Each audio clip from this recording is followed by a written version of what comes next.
one.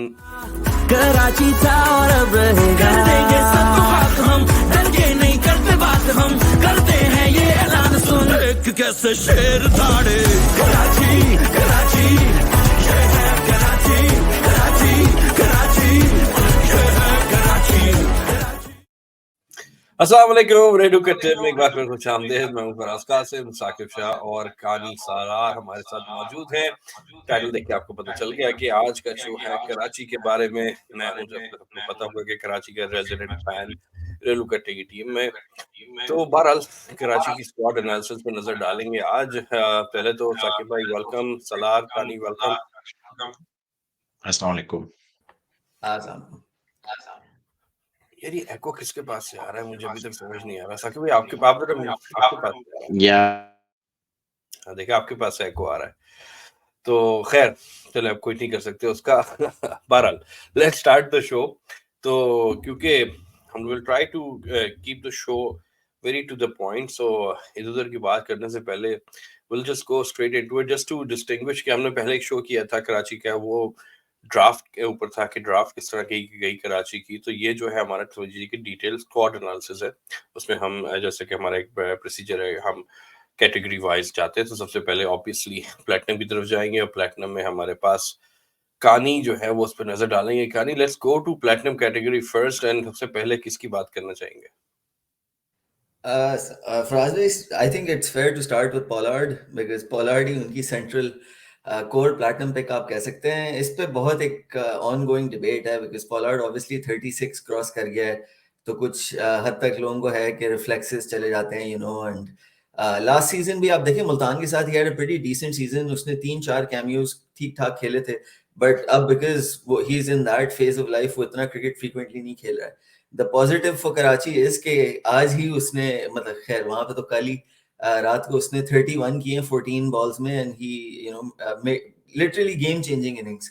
तो इस type का कैमियो आप एक्सपेक्ट करते हैं नंबर 5 या 6 के बैट्समैन से।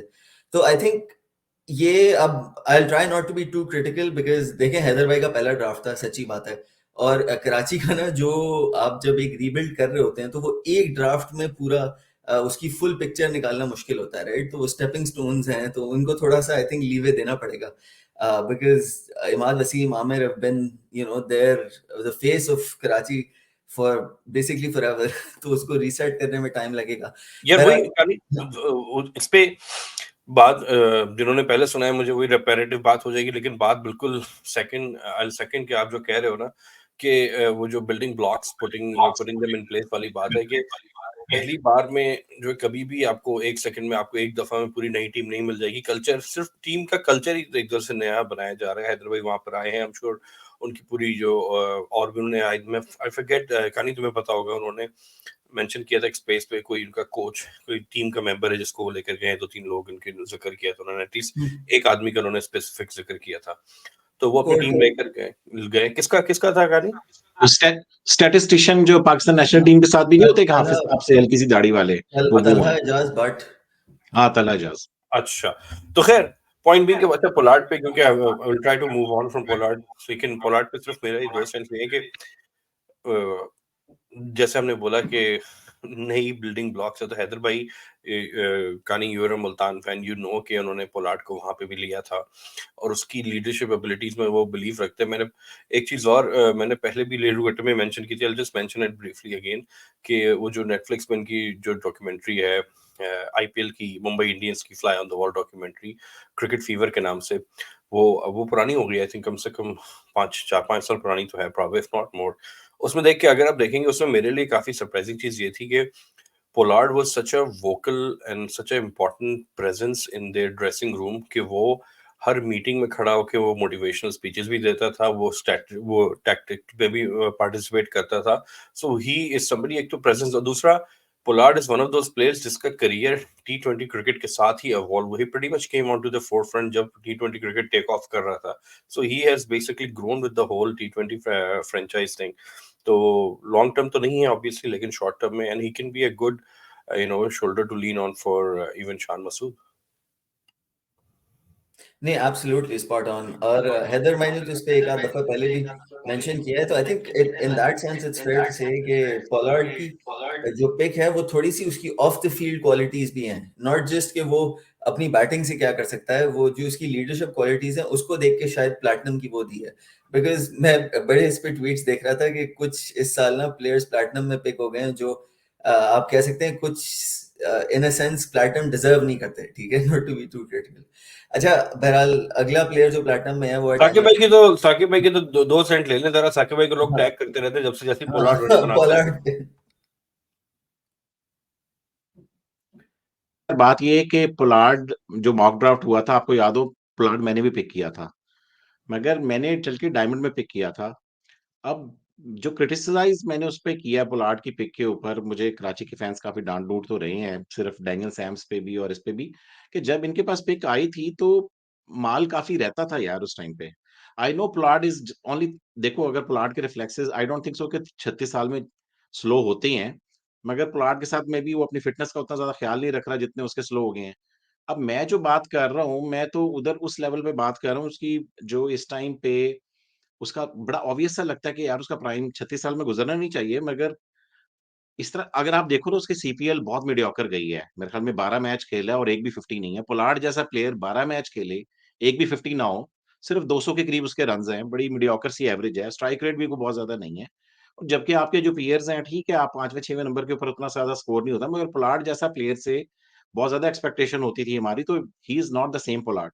तो जब आप उसको प्लैटिनम में उठा रहे हैं और आपके साथ जब उस टाइम पे वर्ल्ड नंबर 6 डेविड मलान जैसा प्लेयर पड़ा हुआ था, तो पोलार्ड के साथ ये भी है ना कि स्पेस में बताया हैदर भाई ने कि मेरी पहले बात हो चुकी थी। Even Multan knew, everybody knew कि Pollard is going to Karachi Kings, क्योंकि maybe Multan was interested in retaining Pollard, मगर चूंकि इनकी बात हुई थी, तो पोलार्ड जो था वो कराची से खेलना चाह रहा था, इसी वजह से जो इन्होंने पहली पिक में लिया पोलार्ड को पिक किया, क्योंकि पोलार्ड ऑफ कोर्स हमने लीडरशिप की बात कर ली उसकी। तो मेरा क्रिटिसिज्म एज़ ए पोलार्ड मेरा भी फेवरेट प्लेयर रहा है, अभी भी है, मैंने भी पिक किया, मगर मैंने डायमंड में चल के पिक किया था मॉक ड्राफ्ट में। प्लैटिनम में यार बहुत प्लेयर्स पड़े हुए थे जब आपने इसको किया है। तो उसपे क्रिटिसिज्म मेरा ये नहीं है, मैं आपको ये बता रहा था कि जब वो अपना बैगेज लेके आता है, क्योंकि जब लास्ट टाइम इन्होंने पिक किया था उसके एजेंट ने हैदर भाई को बोला था कि इसका वर्कलोड आपने मैनेज करना है। तो वो तो पिछला साल था, उसको बात को भी 1 साल और गुज़र चुका हुआ है। तो उसमें फिर रनिंग बिटवीन द विकेट वाला थोड़ा-सा मसला है, रिफ्लेक्सेस स्लो वाला थोड़ा-सा मसला है, फील्डिंग ग्राउंड फील्डिंग वाला थोड़ा-सा मसला है, ठीक है, कैचिंग वाज़ एक्सीलेंट।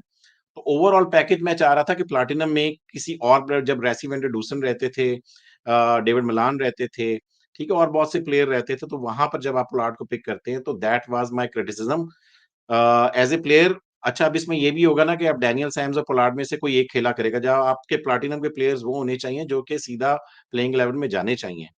तो that was my criticism on Pollard, not on a player, मगर जिस लेवल पे आप जाके पिक कर रहे हो, वहाँ पर और भी प्लेयर्स Lastly, बहुत सी to ऑप्शंस sum थे। up, just to move on from Pollard, आपने सही कहा साकिब भाई, 36 साल में इतने रिफ्लेक्सेस होने नहीं चाहिए। इसकी आपने एक तो सही वजह आपने बोली कि शायद वो अपना इतना थोड़ा पार्टीइंग उसका ज्यादा उसकी आदतें डिफरेंट है, लेकिन उस he has got a lot of miles on him, क्योंकि भले वो 36 का ही हो, लेकिन जैसे उसने इतनी क्रिकेट खेली है, उसने इतनी क्रिकेट खेली है कि उसने अपने आप को निचोड़ दिया। Anyways, moving on, second player कानी प्लैटिनम में किसकी बात करें अब? आई थिंक डैनियल सैम्स ही बनता है कि बात करें डैनियल सैम्स पे। अब दी ओनली थिंग जो मुझे थोड़ा कंसर्न है कराची के लिए वो ये है कि ठीक है उसकी जो अपना बिग बैश की परफॉर्मेंसेज हैं, दे आर रीजनेबल परफॉर्मेंसेज। वो ठीक है, यूट्यूब अपना ट्विटर पे जो वीडियोस आ जाती है उसमें तो पिटता रहता है, लेकिन फिर भी उसने 5 for 30 लिया है, एक 4 विकेट हॉल भी लिया है। Overall he is relatively economical as well. सिर्फ मसला ये इन वाले ऑस्ट्रेलियन बॉलर्स को जो डैनियल सैम्स कितना टाइप। इकोनॉमिकल हो गया? ओवरऑल हाँ, किस तरह रिलेटिवली इकोनॉमिकल हो गया? नहीं, उसकी तकरीबन वो कोई 8.25 की इकोनॉमी है इस सीजन की, जिसमें जो डेथ अच्छा, में भी इस सीजन की कराता है बात और कर नहीं रहे हैं तो। आप? हाँ, आप बिग डैनियल बैश सैम्स, की बात कर रहे हो? Big bash. तो और उसने मतलब अभी 5 for 30 लिया था हीट के खिलाफ और बॉक्सिंग डे पे, और फिर स्टार्स के खिलाफ 4 for 33 लिया था उससे पहले वाले गेम में। तो मतलब he is amongst the wickets. वो ये मैं इसलिए बता रहा हूँ, मैं कराची फैंस टैग करते रहते हैं साकिब भाई, आपको भी करते रहते हैं। तो बात सिर्फ ये है कि मुझे फील होता है, you know, you feel to disagree, कि ये जब पाकिस्तान की कंडीशंस में आके यही वाली लेंथ पे कराएगा ना, तो इसको वो वाला ट्रीटमेंट नहीं मिलेगा जो इसको बिग बैश में मिलता है, ठीक है। और जो इसकी 2-3 मेन वैरायटीज हैं जो ये बॉल ड्रैग करता है, फॉर एग्जांपल जो उठ के आती है and फिर वो वहां पे तो विद द बाउंस बहुत सी विकेट्स इसको बिहाइंड स्क्वायर मिल जाती हैं, वो इसको कराची में और लाहौर में खेलते हुए, पिंडी में खेलते हुए कभी भी नहीं मिलेंगी। और दिस इज समथिंग जो अब लास्ट सीजन भी आपको याद हो, एक एंड्रू टाई नामी बॉलर था जो कराची ने लिया था, उसके साथ भी थोड़ा सुलूक हो गया था इस तरह का। तो I think that is a bit of a concern, but यार एक चीज लेकिन क्या नहीं, आईपीएल में यदि खेला है, उसको मार पड़ी, वहां पे मार पड़ी है, लेकिन I think he's been pretty decent over there। लेकिन वही बात है कि अब वो जो फोर्टे जैसे एक बहुत बड़ा एग्जांपल था, अभी हमारे जो टेस्ट सीरीज हो रही थी हमारी, ऑस्ट्रेलिया के बॉलर, हमारे बॉलर में खैर वैसे तो बहुत सारे फर्क थे, लेकिन एक फर्क ये था कि हम लोग टिप्पा मारते थे तो वो बाई की या वाइड की बाउंड्री हो जाती थी, क्योंकि हम लोगों को पता ही नहीं था कि इसमें कितनी जोर से बॉल पटकनी है। हमारे बॉलर जोर से पटकते थे, वो उछल के चली जाती थी, उनको पता। तो इसका भी यही, तो इसका बिल्कुल रिवर्स वो होगा, क्योंकि इसको यहाँ की आदत नहीं है, ये अपनी उसी हिसाब से बॉल को पटकेगा और वो एक्सपेक्ट करेगा कि वो छाती पे आनी चाहिए, लेकिन वो आएगी हमारे घोड़े पे और फिर वो जाएगी काव कॉर्नर के ऊपर से। तो ये फर्क जरूर होगा। नहीं, नहीं ऐसा ही है। और आई जस्ट थिंक कि वो थोड़ा एडजस्ट होने में भी टाइम लग जाता है, यू नो, मतलब वो 2-3 मैचेस आप कंडीशंस में एडजस्ट करते हैं, वो इस तरह के बॉलर को अगर पीएसएल का प्रीवियस एक्सपीरियंस भी ना हो तो it can have a bit of an impact. अच्छा, तीसरा जो इनका प्लैटिनम का प्लेयर है, साकिब भाई अगर आप इस पे कुछ ऐड करना चाह रहे हो, वरना नवाज पे बात करें। हाँ नहीं यार, मैं डैनियल सैम्स पे, चूंकि मैंने थोड़ा सा इन दोनों पिक्स पे क्रिटिसाइज किया था, तो बहुत से कराची के फैंस जिस दिन भी डैनियल सैम्स अच्छी परफॉर्मेंस देता है मुझे टैग करते हैं। यार अल्लाह करे चले, मगर वही बात अभी आपने कहनी आपने की है ना कि बिग बैश में परफॉर्म करना, bigger boundaries, favourable conditions, bouncy pitches, ठीक है, सीम स्विंग मिल रही है आपको, वर्सेस आप जब ड्यू वाली कंडीशंस में आओगे कराची में, राइट, और जब आप पाकिस्तान में आके करोगे, एंड्रयू टाई से फिर बॉल कंट्रोल भी नहीं हो रही थी, वही फुल टॉसेस जा रही थी आपसे। Historically Daniel Sams has been very expensive bowler basically, and that was my criticism कि जब आप पहली पिक में जा रहे हो और आपके पास बहुत सी और ऑप्शंस हैं, मगर कई दफा होता है कि कई पिक्स होती हैं जो स्लोली ग्रेजुअली, शुरू में ठीक है मैंने क्रिटिसाइज कर दिया आपके अंदर, क्योंकि उसकी बैटिंग से तो मुझे कोई मसला नहीं है, उसकी बैटिंग तो वो पावरफुल हिटिंग करता ही है, मेरे ख्याल में उसका पिछले साल विटेलिटी या 100 में he was one of the good performers with the bat. उसकी सिर्फ बॉलिंग के ऊपर ही है कि जब आपको बॉलर एक लेना है, एक्सपीरियंस बॉलर लेना है, तो वो बॉलर होना चाहिए जो कि एक एक्सपीरियंस हेड हो, आपका एक गो टू बॉलर होना चाहिए। जब इनका ओवरऑल मैंने स्क्वाड को एनालाइज, जब इन द एंड वीकनेसेस वगैरह पे चलेंगे, तो मुझे कोई ऐसा बॉलर नजर नहीं आया जो कि गो टू बॉलर हो, जिसके ऊपर आप बॉल देंगे यार जाओ आप मुझे मैच जिता के दो। तो मुझे ये था कि प्लाटिनम अब पहली पिक पे जा रहे हैं, ठीक है, इस दफा ऐसे वैसे साकिब भाई एक बात है कि चॉइसेस भी नहीं थे। एक बात है ना, इनकी फर्स्ट प्रेफरेंस तो कराची की आई थिंक डेविड विली ही थी, लेट्स बी ऑनेस्ट। मतलब नहीं नहीं, क्योंकि हैदर भाई उन्होंने ने हैदर बोला भाई मेरी के थी साथ ही पहले डैनियल काम भी किया सैम्स। हुआ है एट मुल्तान, हैदर और भाई ने वो बोला कि मेरी डैनियल सैम्स ही थी। फर्स्ट प्रेफरेंस थी। जी। उन्होंने अच्छा, स्पेस में, मैंने स्पेस सुनी है पूरी 2 घंटे की वेकेशन से वापस आके, मैंने 2 घंटे की स्पेस सुनी है उसमें। हैदर भाई ने बोला कि भई ये तो मेरी खैर डैनियल आपको सैम्स हैदर ही भाई थी। का के साथ इंटरव्यू होगा, उस पे भी पूछना बनता है कि उनकी फर्स्ट प्रेफरेंस इन ऑर्डर क्या थी। मैं इसलिए कह रहा हूँ क्योंकि जब मैंने वो मुल्तान की प्लानिंग की वीडियो देखी थी ना, तो उसमें उनने विली का नाम पॉसिबली रखा था कि कराची हो एक टीम है जो फर्स्ट प्रेफरेंस हो सकती है। तो आई थिंक उसी की टाइप का है कि वो नंबर 7-8 पे आपको हिटिंग भी कर देता है, और फिर you know 2 over new ball 2 over death के साथ एक ऑल राउंडर टाइप ऑप्शन मिल जाएगा। हाँ, मगर यार इसके बस मुझे इकोनॉमी रेट के साथ ही प्रॉब्लम थी कि एक बॉलर जिसका economy rate I guess 9 plus है, इसका ओवरऑल अगर टी20s में आप देखो या इंटरनेशनल जितने भी 7-8 मैचेस ऑस्ट्रेलिया से खेला है, उसमें भी ही वाज वेरी एक्सपेंसिव। तो एक एक्सपेंसिव बॉलर के साथ, क्योंकि पिछले साल एंड्रयू टाई, जेम्स फुलर वाला तजर्बा हो चुका है, तो उसके बाद उस टाइम पे किसी एक एक्सपीरियंस हेड जो कि इकोनॉमिकल भी होता मैच, क्योंकि आप आमिर पहले ही दे चुके हैं, जो आपके पास एक इकोनॉमिकल बॉलर था आप वो दे चुके हैं, उसके बदले में जो आपको मिला है Hasan Ali, he is expensive, Saqib वो भाई, उसकी 9 मेरा प्लस तो इकोनॉमी के साथ आ रहा है। मेरा तो इससे आपकी बात बिल्कुल सही है। उसका सबसे सिंपल जो है ना देखने का तरीका ये भी है कि डैनियल सैम्स अच्छा है, लेकिन ना आप उसको एज अ बॉलर डिपेंड कर सकते हैं, ना एज अ बैट्समैन आप पे उस पर इन्हिसार कर सकते हैं भाई मैच लगा हुआ है ये निकाल के ले जाएगा। तो वो तो बैटिंग में भी चल गया तो चल गया, बॉलिंग में भी उसका ये चल गया। तो आई आई नो एग्जैक्टली कि आपका क्रिटिसिज्म कहाँ पे था, क्योंकि एक आपको पेस अटैक भी तो बनाना है। आपने अगर सारे ही हाफ बेक प्लेयर्स ले लिए तो फिर आपकी टीम ऐसी बनेगी, हमारा स्पॉन्सर बन जाएगा। एक और भी बात, आई डोंट नो आप लोग इसको T10 की क्वालिटी को कितना रेट करते हैं, बट वहां भी इसकी ठीक ठाक धुलाई हुई है, तो उससे भी अंदाजा आप लगा सकते हैं, because it's relatively similar sort of conditions. तो लेकिन T10 में तो खैर वो थोड़ा मामला ही अलग होता है। चले आगे चलते हैं, मोहम्मद नवाज की तरफ चलते हैं, मैच विनर। बस Faraz bhai, I think this was अगर if you wanted to pick an Imad Wasim replacement, local जो आपके पास ऑप्शंस थे उसमें तो बेस्ट अवेलेबल ऑप्शन था। उससे आगे मैं सिर्फ ये कहूंगा कि कराची की मजबूरी थी, बिकॉज उनको प्लैटिनम में एक लोकल प्लेयर तो पिक करना ही था। एंड मतलब ये Nawaz was the only option they had let Amir go. The other option they could have done is कि वो आसिफ अली को वाइल्ड कार्ड करके अपना क्या बोलते हैं प्लैटिनम में ले लेते। एक ऑप्शन था अगर वो मिडिल, बट दे थे कि वैसे ही इमाद वसीम चला गया है, नवाज रिलेटिवली सिमिलर ऑलराउंडर जो 7-8 पे खेल के आपको 4 ओवर दे देगा, तो दे सॉरी, वेंट। मुझे एक चीज सिर्फ सॉरी इसलिए याद आ रही, बस कल मजबूरी है फराज भाई, ये सब। कल कल लोग इतने कमीने होते हैं, मीम बनाने वाले जो होते हैं ना, तो वो पता नहीं आपको की नजर से गुजरी कि नहीं, मैंने देखी थी कल शायद किसी सोशल मीडिया प्लेटफॉर्म पे, वो सईद अजमल जो है वो नेट्स में खड़ा हुआ नवाज को ना ऐसे बॉल लेके कुछ बता रहा है और नवाज बड़े गौर से सुन रहा है। उसका टाइटल ये था कि rare picture of Saeed Ajmal wasting his time.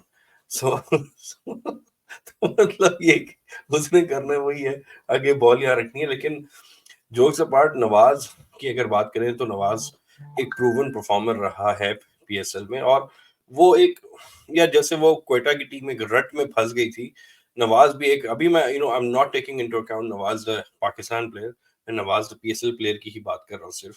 सो नवाज भी उस एक रट में फंस गया था कि यार वो एक अजीब सा माहौल बन गया था, क्वेटा का हारे जा रहे थे, फिर वो सरफराज जो है वो हमारे नाराज होते थे, फिर वो डांटते थे, फिर प्लेयर और वो हो जाते थे। तो एक अच्छा है कि वो उस माहौल से निकला ही प्रॉब्लली। देखो उसकी क्वालिटी पे मुझे कोई शक नहीं, उसकी मुझे एग्जीक्यूशन पे शक हमेशा जरा सवाल उसके एग्जीक्यूशन पे ही रहा है। वो भले अब अगर नवाज द पाकिस्तानी प्लेयर की बात कर लेंगे, जहां पे भी क्रंच सिचुएशन आए, जहां पर क्लच मोमेंट्स थी, वहां पर ही कुडंट डिलीवर। तो एबिलिटी, और एक चीज मैं हमेशा कह नहीं सकता, ये भी हमेशा कहता हूँ कि कोई प्लेयर इस इस लेवल पर पहुंच रहा है ना, तो वो फारिग तो होता नहीं है किसी वजह से, किसी किसी स्किल के बेस पे ही वहां पहुंचता है। So Nawaz I believe has ability to be, jokes apart, like no pun intended, वो लाइक एक्चुअल मैच विनर बन सकता है वो। और maybe he is somebody, हमने बहुत स्पोर्ट्स में देखा है, फुटबॉल में भी ये देखा है कि they people just need a new environment to वही सेम स्किल्स, अगर वो सेम चीज, अगर जैसे अगर मैं फुटबॉल की कोई एग्जांपल दे रहा नहीं चाहता कि हमारी कोर फॉलोइंग क्रिकेट होती है, लेकिन होता है इसमें ये कि आपको सेम टैक्टिक्स, सेम इंस्ट्रक्शंस का आप day in day out follow करते करते दे स्टॉप वर्किंग। तो अब आप एक नई एनवायरनमेंट में अपनी नई नई अप्रोच के साथ जाएंगे। और अगेन, मैं जो मोटिवेशन हमें एक प्लेयर की हमेशा ना खाली मोटिवेशन पे मैं बहुत वो करता हूँ कि यार व्हाट इज, इमाद की जो बात हुई थी लास्ट सीजन के, लोग यार जो मैंने कहा था कि यार वो मैन ऑफ द टूर्नामेंट बनेगा, लोग हंस रहे थे, मैंने सिर्फ ये बोला था, मैंने कहा यार वो इतना मोटिवेटेड होगा अपने आप को प्रूव करने के लिए, so that he will do everything he can to prove कि यार मैं कुछ वर्थ रखता हूँ। सेम गोस फॉर नवाज के ही नहीं, हैज बीन वो भी फराज भाई ऐसे टाइम पे जब आपकी टीम इतनी हालत में हो, to still maintain that level, exactly. वो मोटिवेशन अलग चाहिए होती है। और कहानी Nawaz Nawaz has been ridiculed everywhere.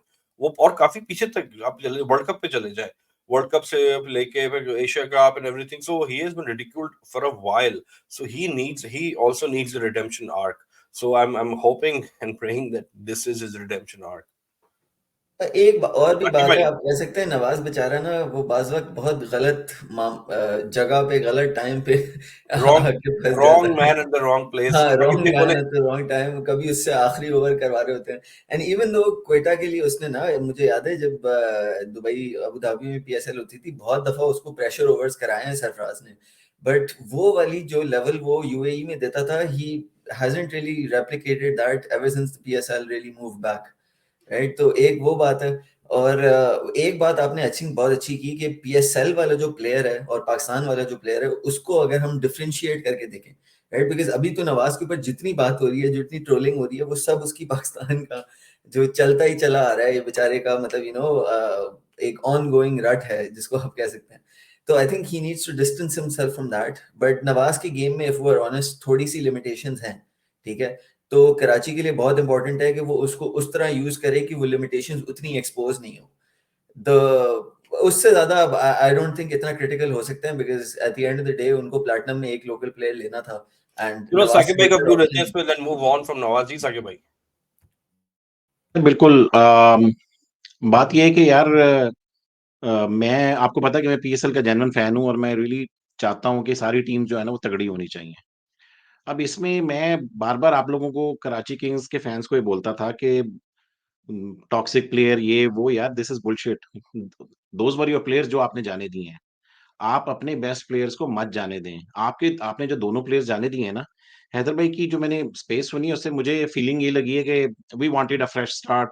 उनसे मैं उन्होंने उस तरीके से नहीं कहा कि हमने निकाला है, मगर उनकी बातों से पता चल रहा है कि Karachi needed a fresh start, mean आपने खुद जाने दिया उनको। तो यार आपके जो 2 बेस्ट परफॉर्मर थे पिछले साल के, आपने उनको जाने दिया है। वो इकोनॉमिकल भी थे और अ, अब आप ये देखें ना, उसके बदले में जो आपको मिला है, अमाद वसीम की जिस तरह की परफॉर्मेंसेज़ थी, उससे अच्छी क्या परफॉर्मेंसेज़ आपको चाहिए थी? उसने तो प्लैटिनम से बढ़ के लेवल की परफॉर्मेंसेज़ दी हुई थी। उसके बदले में आपको फिर मिला है Nawaz. Nawaz is out of form internationally, और जब से पीएसएल पाकिस्तान में आई है, नवाज़ नहीं परफॉर्म कर रहा with the bat and ball for Quetta Gladiators as well. तो आपको पता था कि जब आपको अमाद वसीम के बदले कोई उस तरह का प्लेयर नहीं मिल सकता, तो यार टॉक्सिक-शॉक्सिक कुछ नहीं होता। ऐसे ही उस एक बंदे के मीडिया पे बैठ के एक पर्सनल व्यू को आपने इतना ज़्यादा बना दिया। वो कराची के लिए हमेशा से खेल रहा था और मेरा बड़ा दिल खराब हुआ जब ये दोनों प्लेयर्स छोड़ के गए हैं, क्योंकि आपके पास ऑलरेडी ये 2 ही अच्छे प्लेयर थे कराची किंग्स के पास, या जेम्स विंस था तीसरा, और शम्सी। चलो इंटरनेशनल में जेम्स विंस अच्छे थे, मगर लोकल में आपके यही 2 बेस्ट प्लेयर्स थे जो आपने जाने दिए। और बदले में आपको क्या मिला? Out of form Nawaz and out of form Hasan Ali. Hasan Ali की भी अगर आप देख लो, इस्लामाबाद यूनाइटेड से आ रहा है, 9 प्लस की इकोनॉमी से आ रहा है, आमिर वाज 7 की इकोनॉमी के साथ। ठीक है, विकेट्स तो दोनों को नहीं मिल रही, मगर उतनी नहीं मिल रही, मगर एटलीस्ट आपके पास इकोनॉमिकल रहता था, नई बॉल, डेथ ओवर्स दोनों आमिर आपको निकाल देता था। तो इस वजह से नवाज़ इज़ गुड। लेट्स होप कि नवाज़ आके परफॉर्म करे वही वाली परफॉर्मेंसेज़, मगर चूँकि नवाज़ ने 3-4 साल से क्वेटा से, जब से लीग पाकिस्तान आई है, उसने नहीं परफॉर्म किया हुआ, तो मुझे इतनी ज़्यादा हाई होप्स नहीं है। तो लेट्स होप कि नवाज़ कराची में आके थोड़ा-सा डिफरेंट नवाज़ नज़र आए। सही है साकिब भाई। अच्छा सर वो आमिर और वो वाली जो डिबेट है, खैर हम लोग और शोज करेंगे इसमें, थोड़ी सी डिटेल में एक दफा और बात करेंगे ये, क्योंकि वो टॉपिक ऐसा है कि द होल न्यू एनवायरनमेंट और न्यू अप्रोच और वो सारा उस पे क्योंकि अभी इंशाल्लाह आपने स्केड्यूल किए हैं, हैदर भाई का भी इंटरव्यू हम लोग करेंगे इन अ फ्यू वीक्स। सो इस पे थोड़ी सी डिटेल में बात होनी चाहिए, क्योंकि आपका पॉइंट वैलिड है बहुत कि जो परफॉर्म वो ये कि क्या चीज आपके लिए ज्यादा इंपॉर्टेंट है, दैट इज अनदर पॉइंट कि आपके लिए न्यू बिगिनिंग और स्टार्टिंग फ्रॉम स्क्रैच ज्यादा इंपॉर्टेंट था, या फिर आप हम हमेशा से रोते रहते हैं कि हम कोर नहीं है, दो जो कोर थे वो चले गए। Me as a Karachi fan मुझे इतना फर्क नहीं पड़ा to be honest, as a said, क्योंकि भले वो कोर थे परफॉर्म कर रहे थे, लेकिन किसी वजह से टीम उनके साथ परफॉर्म नहीं कर पा रही थी, तो वो भी एक बहुत सारी चीजें होती हैं इन अ टीम एनवायरनमेंट। एनीवेज, अगला प्लेयर कौन है साकिब भाई? अब प्लेटिनम हमारी पूरी होगी ना? यस साकिब भाई, आपको मैंने म्यूट किया था क्योंकि आपको से एको हो रहा था। अब अच्छा, सॉरी, अब ओके। अनम्यूट कर दें। जी। नहीं, मैं मुझे ना किया करें, मैं इधर से माइक से कर लेता हूँ, नज़र नहीं आता, मगर मैंने किया होता है। ओके। तो अच्छा, तो यार डायमंड की बात कर लेते हैं। सबसे पहले बात कर लेते हैं 29 years old wicketkeeper batter from New Zealand, Tim Seifert. Very good pick, solid pick. बहुत अच्छे स्ट्राइक रेट से खेलते हैं, ओपनिंग में भी खेल लेंगे, मिडल ऑर्डर में भी खेल लेंगे, तेज भी खेलते हैं, स्ट्राइक रेट का भी कोई इशू नहीं होगा। तो अगर उनकी ओवरऑल टी20s में उनकी एवरेज देखी जाए, तो इंटरनेशनल और रेगुलर टी20s दोनों में उनकी 26 की एवरेज है, which is decent for a middle order batter. अगर मिडल ऑर्डर में आप उनको खिला लो, और उनका स्ट्राइक रेट भी 130 का टी20s में, इंटरनेशनल में 137 का है। आजकल सुपर स्मैश खेल रहे हैं, रीसेंट फॉर्म 4 मैचेस में उन्होंने 90 रन्स किए हैं। मैंने कुछ दिन पहले उसकी एक 40-45 रन्स की अच्छी इनिंग्स देखी है। मैं शाम में हमारे सुपर स्मैश के जो मैचेस, डे मैचेस है ना, हमारी मेरी रात को स्टार्ट हो जाते हैं, तो अक्सर मैं बैठ के सुपर स्मैश के मैचेस देख रहा होता हूँ। तो सॉलिड सॉलिड पिक यार, मेरा ख्याल में टिम साइफर्ट, और लेट्स होप कि इसको खिलाएं भी, क्योंकि जो इनका कॉम्बिनेशन जब आप बनाते हो तो डैनियल सैम्स और अगर पोलार्ड दोनों को खिलाओगे, क्योंकि शमसी विंस ने खेलना ही खेलना है, तो उस केस में फिर टिम साइफर्ट को बैठाना पड़ जाएगा। मगर इन माय ओपिनियन आप डैनियल सैम्स और पोलार्ड में से किसी एक को बिठा दें और आप टिम साइफर्ट के साथ ही स्टार्ट करें, क्योंकि यंग है, तेज खेलता है। तो वेरी गुड पिक यार। अगर आप लोगों ने इस पे टिम साइफर्ट पे, फराज आपने कुछ ओपिनियन देना हो। ये टू बी ऑनेस्ट मैंने टिम साइफर्ट को इंटरनेशनली देखा है, मैंने सुपर स्मैश। अच्छा, सुपर स्मैश किस वक्त देख रहे हो? ये इनकी डोमेस्टिक टी20 है ना? T20 होता है ये, इसी तरह रात के 9-10 बजे हमारे लगा होता है आजकल, उनके जो डे मैचेस होते हैं किस न्यूजीलैंड पे के। आ रहा है? किसी भी चैनल पे, उस पे अक्सर ये जो ऑस्ट्रेलिया का चैनल है यार, फॉक्स? फॉक्स पे अक्सर लगे होते हैं। अच्छा, मैं चेक करूंगा, मैंने देखा नहीं। एनीवेज, तो नहीं, खैर, आपने बोल दिया जो भी बोलना था साइफर्ट पे। मैंने साइफर्ट के इंटरनेशनल उस पे ही देखा। I don't remember watching him in any league as such. Solid player है, कीपर भी अच्छा है, बैट्समैन भी है, अच्छा हार्ड हिटर है। बट वही है कि हमारे पास एक और कीपर हार्ड हिटर था, जो क्लार्क। वो भी बड़ा हॉट एंड कोल्ड था। वो अभी भी वो, और वो मुझे अफसोस पहले होता था कि हमारे लिए बड़ा हॉट एंड कोल्ड, लेकिन मैं उसको जहां भी खेलता हूँ देखता हूँ एग्जैक्टली वैसे ही खेलता है। वो बहुत ही हॉट एंड कोल्ड प्लेयर है। सो आई होप उससे थोड़ी सी, अगर अब उसके लेवल का ऐसा थोड़ा सा बेहतर भी खेल जाए, तो I think I will be satisfied and let's move on from Seifert. अगला प्लेयर कौन है हमारा? फिर जो है 32 साला opening middle order batter from England, James Vince. मेरा ख्याल में it's a platinum pick in diamond. PSL veteran भी हैं, मुल्तान से खेले हुए हैं, क्वेटा से खेले हुए हैं, पिछले साल कराची से खेले। I guess he is the best player of Karachi Kings. बड़ा अंडररेटेड प्लेयर है यार। पिछले साल भी अगर आप देखो तो इसने 5 मैचों में 174 रन किए थे और बहुत तेज किए थे इसने। 175 175 के स्ट्राइक रेट से किए थे। आई रेट हिम वेरी हाई। और मेरा ख्याल में पीएसएल के जो इंटरनेशनल बैटर्स हमारे आते हैं उसमें राइले रूसो के बाद अगर मुझे कोई प्लेयर उस लेवल का लगता है, मुझे बहुत पसंद है, तो वो जेम्स विंस है बेसिकली। आई वाज सरप्राइज्ड जब मुल्तान ने इनको जाने दिया था या क्वेटा ने इनको जाने दिया था। ठीक है, क्वेटा से उसकी इतनी उस तरह की परफॉर्मेंसेस नहीं आई थी, मगर थोड़ा-सा ज़्यादा मौका देना चाहिए था उनको। मेरा ख्याल में कराची किंग्स के पास ये एक बहुत बड़ा एडवांटेज होगा जेम्स विंस का होना, क्योंकि he is a game changer. ये in no time game change कर देता है। और वही बात कर रहा हूँ, पिछले साल उसने 175, 5 मैचेस के बाद आपको पता है कि इसकी एक सीरीज़ आ गई थी, वो चला गया था। इसने वापस आना था, मगर जब तक वो बेचारे ने वापस आना था, नैया डूब चुकी थी। तो वो 2 मैचेस, 2 डेड रबर मैचेस थे कराची के, तो उसके लिए क्या आता, तो फिर वो आया ही नहीं था।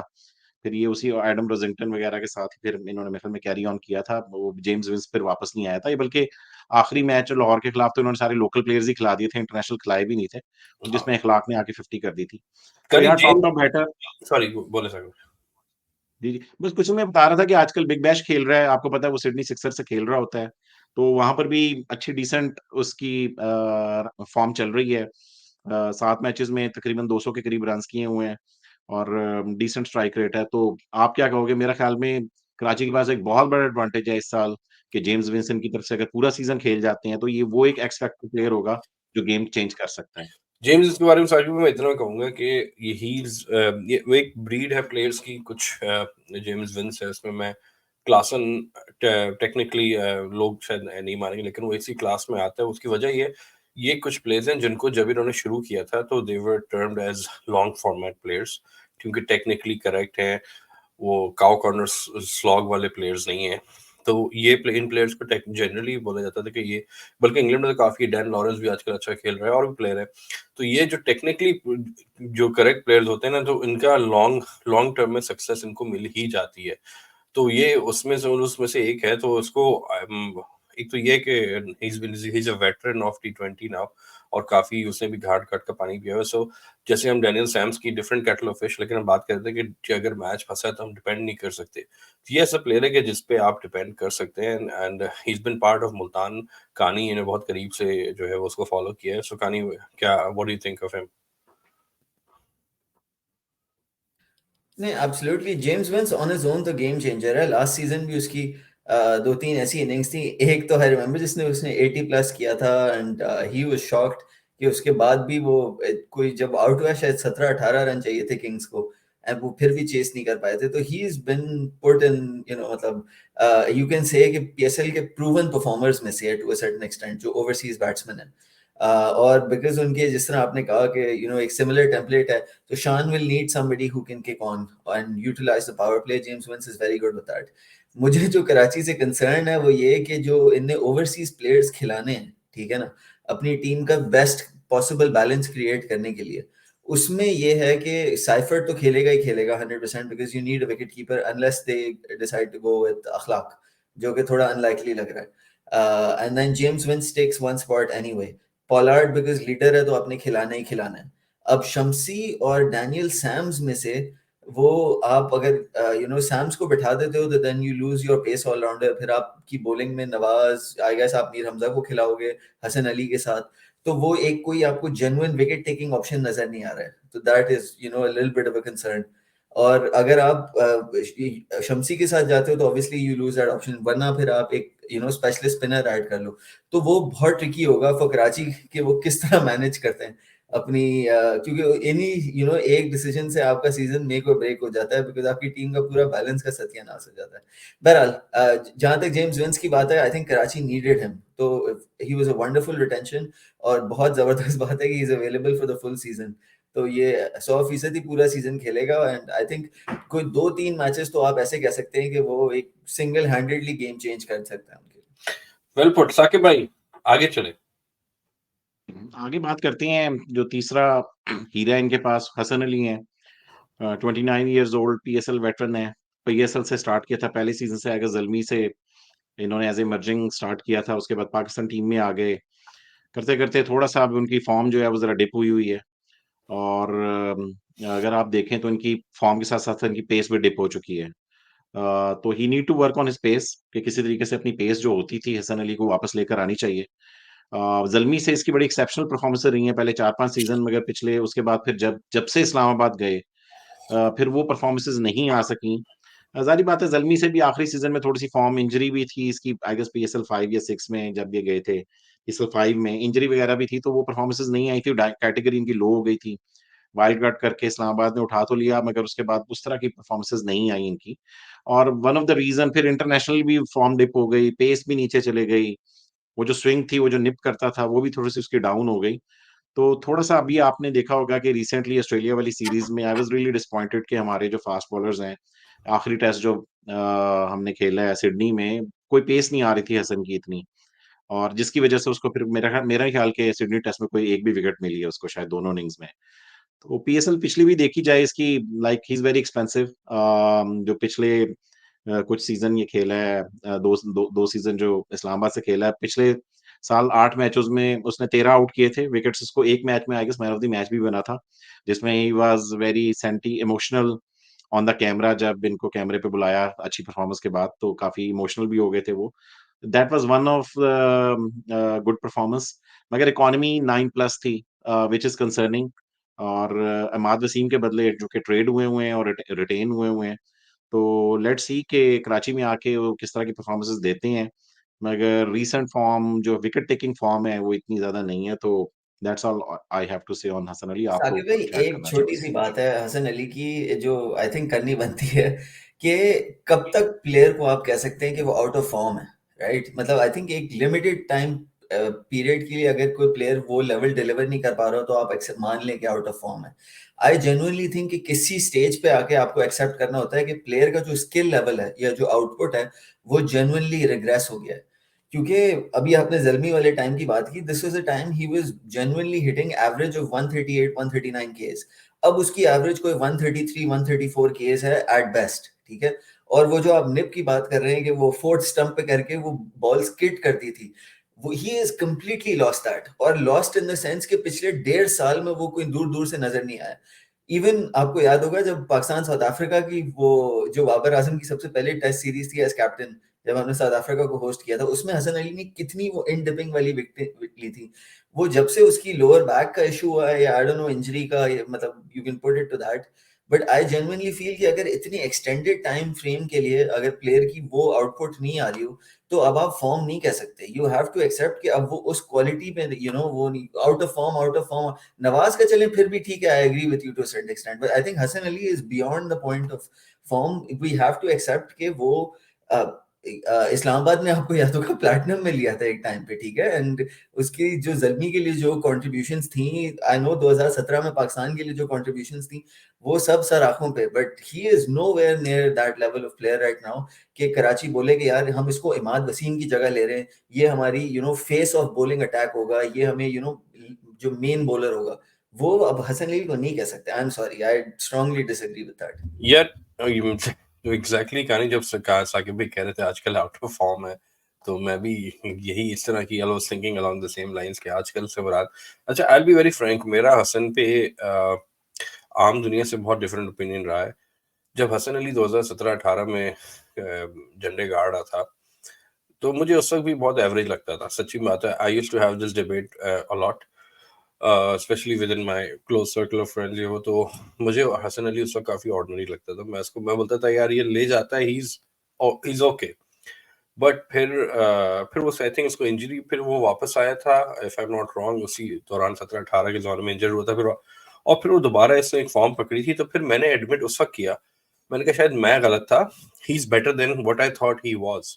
But very quickly in a year और सो ही regressed and he has been at the same level for the last 3-4 years. तो मैंने यही फिर मुझे यही हुआ कि यार मेरा पहला ओपिनियन शायद सही था, कि वो जो उसकी एक पीक आई थी वो आउटलायर थी, rather than this being the outlier, कि अब उसकी जो जो ट्रॉट आई है। तो he was never a world class bowler, he had a good period for a while and then he basically reverted to type। और भाई पेस, कुछ कुछ प्लेयर होते आज हैं उसकी वर्ल्ड क्लास चैंपियंस ट्रॉफी उसने में जितवाई हुई है, वो I guess player of the tournament है चैंपियंस ट्रॉफी का, तो उसकी पीक आपको थी। वही तो कह रहा हूँ आपको साकिब भाई, आप यही तो समझे, मैं यही तो कह रहा हूँ कि वो उसकी पीक थी। और वो एक उसका पीरियड ऐसा था जिसमें उसने ही enjoyed a lot of success beyond his ability. ठीक है, ही enjoyed success beyond his ability. और फिर बाद में अब जो सामने आ रही है, ऑब्वियसली इंजरीज भी हुई हैं और बहुत सारी चीजें उसके साथ हुई हैं जो हर स्पोर्ट्समैन के साथ होती हैं। I mean this is no excuse कि कोई भी प्लेयर बोले कि यार मैं इंजर्ड हो गया तो मेरे साथ अभी है वो, तो या तो आप खेल रहे हो तो you are expected to perform, आपने तारा पहना हुआ है सीने पे तो you are expected to give. और इसमें मुझे कोई शक नहीं है कि ये ऐसा बंदा है जो अपनी आखिरी दम तक जान मारता है, उसमें एबिलिटी नहीं है। वो 132 बेचारा वो चीखें मार रहा होता है पिच पे, लेकिन बॉल आ रही है 132 पे, 131 पे आ रही है ball, like which was very embarrassing. Hasan आ रहा है 127-24 भी कर रहा था वो बॉलें। So he is not the player he was, way of.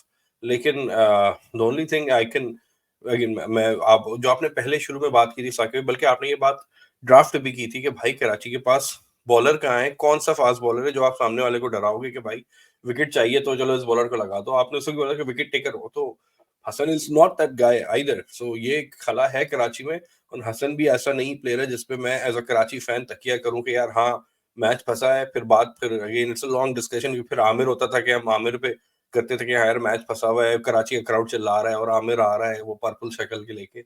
सो वो नहीं है Hasan, I don't expect Hasan to do that thing.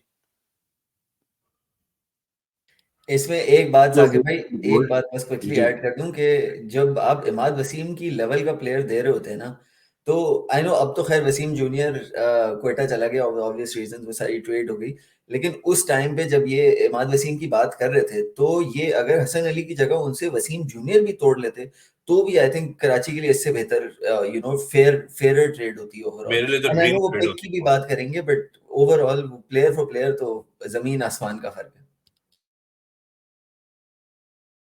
Pass pace तो थी, एज भी यंग है उसकी, ठीक है, और कम से कम 140 वाला बॉलर से आपको उम्मीद तो होती है ना। अभी जो देखो, वसीम जूनियर जब वर्ल्ड कप में आया था, ठीक है, ही वाज एक्सपेंसिव, मगर इट लुक लाइक वो जिस तरह साउथ अफ्रीका वाले मैच में उसने आगे बड़ा जबरदस्त कमबैक किया, तो look like he was taking wickets. Hasan Ali का तो ये है कि जब पेस ही नहीं होगी तो यार आप किस तरह थ्रेट करोगे? आप वो जो निप खत्म हुई है पेस की वजह से खत्म हुई है। अब ठीक है, मैं एक सॉफ्ट वर्ड यूज कर रहा था, आउट ऑफ फॉर्म, आप लोगों को बुरा लगा उसमें, मगर मैं क्या कहता, मैं उसको सर इस शो पे कह दूंगा मुक गया है, वो खत्म हो गया है। That doesn't look good, is just 28-29 साल का है यार अभी। हो सकता है उसकी कहीं ना कहीं पेस वापस आ जाए, तो उसकी हो सकता है कि फॉर्म भी वापस आ जाए। एनीवे यार, over to the gold for Salar. Go ahead यार, बताएं क्या क्या सोना है आपके पास। नहीं, असल में मसला ये है साकिब भाई, हसन अली के ऊपर बोलने को इतना है ना कि वो रुकता नहीं है। बस एक खैर छोड़ें वो, अब ओवरऑल एंड में आई गेस स्क्वाड टीम के बैलेंस की बात करेंगे, प्लेइंग 11 की, तब वो बात कर लेंगे कि क्या कौन प्लेयर क्या हुआ है। अब गोल्ड में आते हैं तो एक थोड़ा लीडरशिप वॉइड था कराची का, obviously with Imad leaving, with Amir leaving, and Haider भाई नीडेड समबडी ही ट्रस्टेड, जो मुल्तान के लिए भी कप्तानी कर चुका है। He is a very important part of the Multan think tank. तो शान मसूद का खैर अब तो खैर हमारी पाकिस्तान की टेस्ट टीम का भी कैप्टन बन गए। तो he is somebody I think जो जिस तरह के वो कराची एक रीसेट मोड में है, नए सिरे से स्टार्ट कर रहा है, he is somebody who can come and assert himself. वो अपना रोल बहुत अच्छी तरह समझता है, and it's very important for a captain to be performing, right? मतलब तो यू एक्सपेक्ट कि शान जो अपने लिए रोल देखता है पावर प्ले में, like he will give them the kind of stability that Karachi need. और ओवरऑल अब उसकी जो अपना बॉलिंग चेंजेस हैं, जिस तरह के वो फील्डिंग प्लान्स उसने अभी ऑस्ट्रेलिया में दिखाए हैं, देयर आर इमेंस पॉजिटिव्स। तो ये बात आई थिंक हमें आइडिया हो गया था आफ्टर इमाद वसीम लेफ्ट के हैदर भाई would try to go for Shan, because कोई और कैप्टनसी लेवल का प्लेयर नजर नहीं आ रहा था। आई डेंट एवर थिंक कि वो कोई नवाज को प्रमोट कर पाएंगे फॉर कैप्टनसी। और उनके कुछ डिसीजंस जो हैं वो अराउंड लीडरशिप ही हैं, जिस तरह पोलार्ड की हमने बात की, he is also leader in the dressing room. तो शान का in that sense it's a call that Karachi really needed to make. दूसरा जो प्लेयर है वो शोएब मलिक है, but before we go to Shoaib Malik, अगर आप दोनों ने उस पे शान पे कुछ ऐड करना है तो फिर। शान पे यार मैं तो very very very happy with शान, ठीक है। क्योंकि साकिब भाई को पता है, आप लोगों को पता है कि मैं तो प्लेयर की मेंटालिटी पे बहुत ज़्यादा इन्हिसार करता हूँ। मैं बहुत ज़्यादा बिलीव रखता हूँ कि एबिलिटी से ज़्यादा मेंटालिटी मैटर करती है मेरे लिए, क्योंकि एबिलिटी आपको एक सर्टेन लेवल तक लेके जा सकती है। मेंटालिटी आपकी अगर डिफरेंट हो तो आप अपनी छोटी सी एबिलिटी से भी ज़्यादा एक्सट्रैक्ट कर सकते हो, ठीक है। शान ने कोई झंडे नहीं गाड़े अभी, कोई अपने करियर में इतना बड़ा काम नहीं किया है, पर उसकी अगेन देयर आर उसकी अपनी गलतियां भी, there are multiple mitigating circumstances to that, but just purely talking about, अब जैसे मुल्तान में मेंटल्स की बात अगर की जाए, मुल्तान में ही वाज कैप्टन, ठीक है, और नहीं बात नहीं बन रही थी, बात नहीं बन रही थी, और फॉर वन रीजन और दी अदर, और फिर उसके बाद रिजवान को कप्तान बनाया गया, and from look a person looking from the outside, जो हमने फिर लोगों से बात भी की, ही वाज द मोस्ट उसको बल्कि कप्तान क्या, वो तो टीम से भी बाहर हो गया था उसके बाद शान, तो but he was very cooperative हर तरीके से वो टीम को, क्योंकि टीम की सक्सेस उसके लिए ज्यादा इंपॉर्टेंट थी। And again Karachi boy, Karachi coming back to Karachi, so that plays a part as well, क्योंकि कराची से एसोसिएशन है, कराची बॉय कप्तान बन रहा है। और मैंने जो पहले बात की मोटिवेशन की, मैं हर प्लेयर की मोटिवेशन जरूर देखता हूँ कि किस प्लेयर की क्या मोटिवेशन है। He's coming towards, not rapidly, but he's on the wrong side of 30s, so he's coming towards closer to the end of his career. तो अब उसको अपनी लेगेसी बनाने का एक ये बहुत सुनहरा मौका मिला है कि भाई कराची वाज गोइंग नोवेयर, शान आया, शान ने आके कराची को एक स्टडी हाथ दिया, उसके बाद उसको समहाउ टाइटल जिता दिया, whatever. So this is a very big opportunity to Shan, for Shan to leave a legacy now. Luckily, he's also the test captain. So, as you said, he has already shown a lot of positives. So, I see, like, I honestly, it's not a Karachi fan wali baat nahi hai. I honestly see no negatives. मैं one to one comparison नहीं करूँगा इमाद का और उसका, क्योंकि T20 player Imad, like बोलने की बात भी नहीं, he's far superior.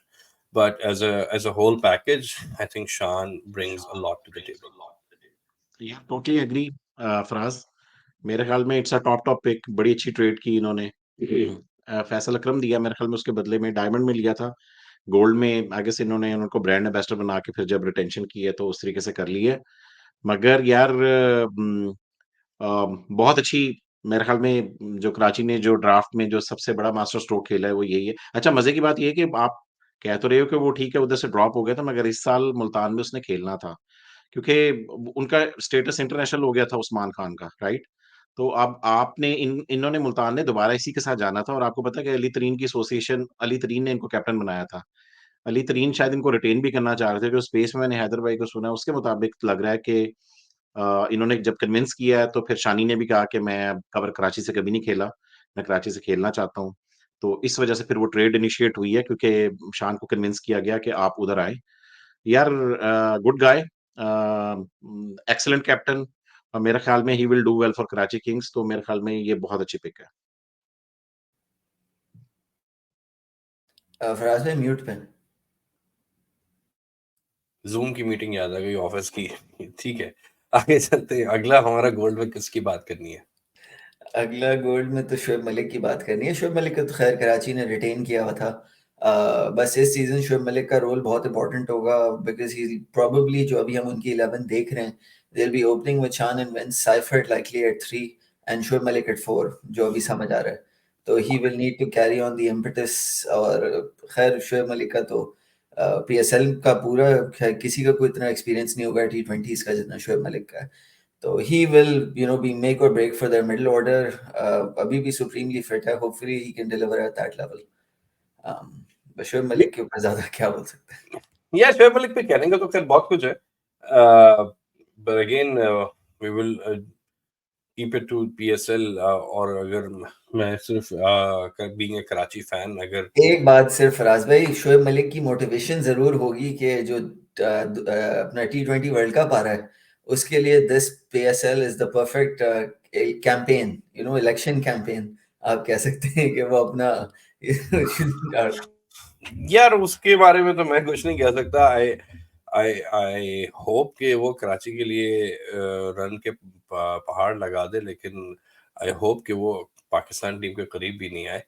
लेकिन एज अ प्रोफेशनल, अगेन मैं हम में से कोई उसको पर्सनली तो नहीं जानता है, लेकिन as a professional he supremely fit first of all. ठीक है, 40 आई थिंक क्रॉस कर गया है, वो 40 से करीब है, सुप्रीमली फिट है और he can hold his own. तो जो हम बात कर रहे थे डिपेंड करने वाली, लेकिन शोएब ने काफी अरसे से ऐसी परफॉर्मेंस दी नहीं है। जब से उसने शायद वो बात की थी ना, the job is to finish the game and I will do that, something like that, उसके बाद से उसकी बेचारे की जो डाउनफॉल आई है, मतलब वो उसने कोई मैच फिनिश करने का उसको मौका मिला नहीं है। So I hope he again leadership and everything, so he brings a lot to the table.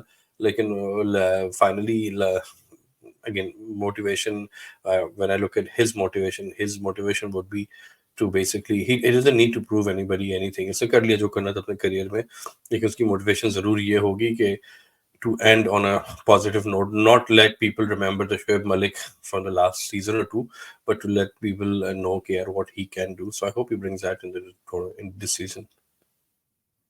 Shoaib Malik पे मैं भी कुछ कहना चाहता हूँ, ये कि he should be 41 42 now, right? पिछले साल Is Shoaib Malik उनकी, older than Hafiz? हाँ वही ना, 41 42 के तो शोएब मलिक जरूर होगा। अब उसमें ठीक है, आपको मेंटर बना के आपको गोल्ड में मिल गए हैं। पिछले साल मेडियोक्रेसी परफॉर्मेंस थी, 2-3 मैचेस में उसने अच्छा स्कोर भी किया था मगर फिनिश नहीं कर सका था क्योंकि उसके दूसरे एंड पे हेल्प भी नहीं मिली थी इरफान नियाजी के साथ 2 मैचेस में। भाई 1 फरवरी को 42 का हो जाएगा। एक ही बात होगी ना, चले 42 का है। तो बात ये है कि आई वाज सरप्राइज्ड कि जब आपने तैयब ताहिर को जाने दिया है। अब जब अब ये समझने लगी कि पीएसएल 5 में मेरे ख्याल में शोएब मलिक को जाने दिया था इन्होंने ज़ल्मी में, और इन्होंने उसको रिटेन नहीं किया था। ड्राफ्ट में जाने दिया था शोएब मलिक को हैदर भाई ने, ठीक है? इधर आके उन्होंने रिटेन कर लिया है।